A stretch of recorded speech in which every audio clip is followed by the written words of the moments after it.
Good afternoon, ladies and gentlemen. On behalf of the university, I would like to extend our warmest welcome to our guest speaker, Mr. Barry Cheung. Really a pleasure to have the opportunity to come and speak to you. Now, I certainly feel I've come to the right place for today's topic. This is a topic that looks forward to the future. The future I'm talking about is 2030. Come to think of it, 2030 is not that far away, but far away enough for some of us not to show any concern or sense of urgency. If 2030 is not in your consciousness, 8.5 billion global consumers ought to be.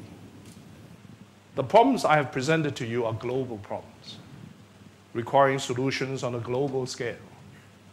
They cannot be solved by any one country or any one organization, no matter how international in scale. As I see it, solving our global problems will take the cooperation of the Holy Trinity. That is to say, government, industry, and university. 2030 is not very far away. In the run-up to a new world of 8.5 billion people, the potential opportunities are enormous. Yet the pressure on our resources are ominous. As global citizens, we all have a duty to reduce our personal carbon footprint and do more with less. But for a challenge this big, government, industry, and university must come together in partnership. Think about it. Flourish or perish is a sobering choice. But when all that is said and done, we don't want Thomas Malthus to be proven right, do we? Thank you very much.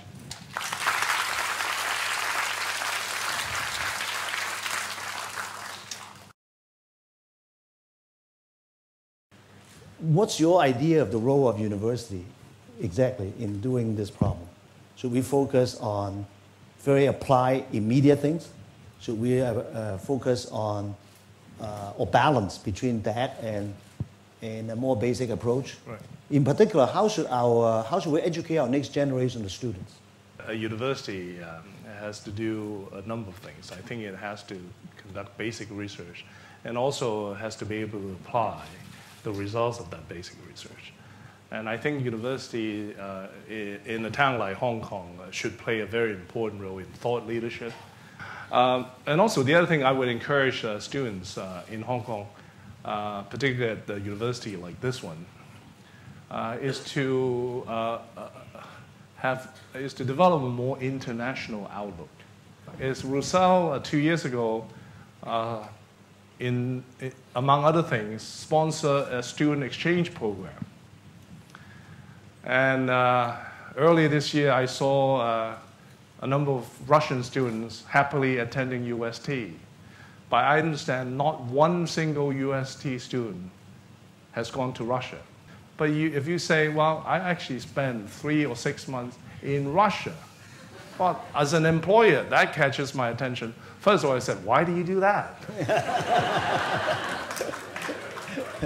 Well, but it gives you an opportunity to explain why, oh, I'm adventurous, just say how great you are.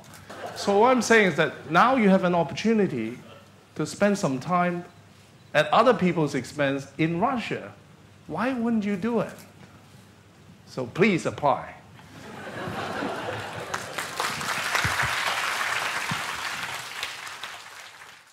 These are RUSAL questions. Okay, I remember a couple of days ago I was reading an article about their strategy in China. They're looking for partners, but exactly what is their strategy where they say looking for partners? In what format are they talking about? I think it's this.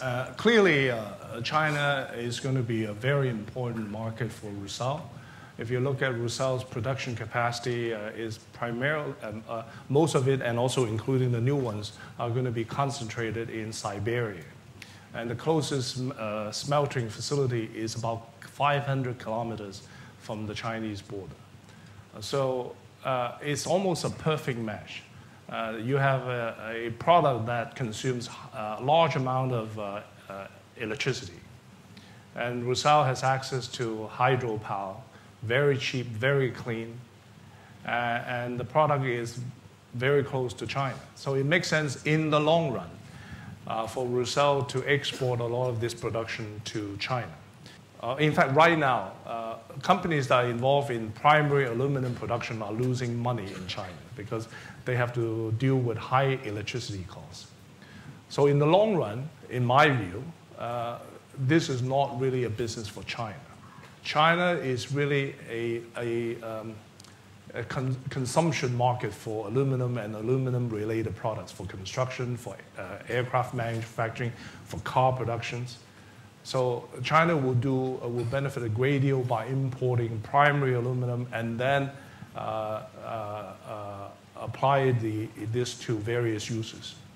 Now, in terms of RUSAL strategy in China, I think it's obviously developing. RUSAL doesn't just produce primary aluminum, it also produces value-added products. So, for example, RUSAL could sign up a long-term deal with a car manufacturer, like it has done with Toyota, to provide it with the aluminum it needs. My sense is the government policies will get more sensible over time and will refuse to continue to subsidize these loss-making facilities in China. I'm a big believer in Russia and China working together because they complement each other perfectly.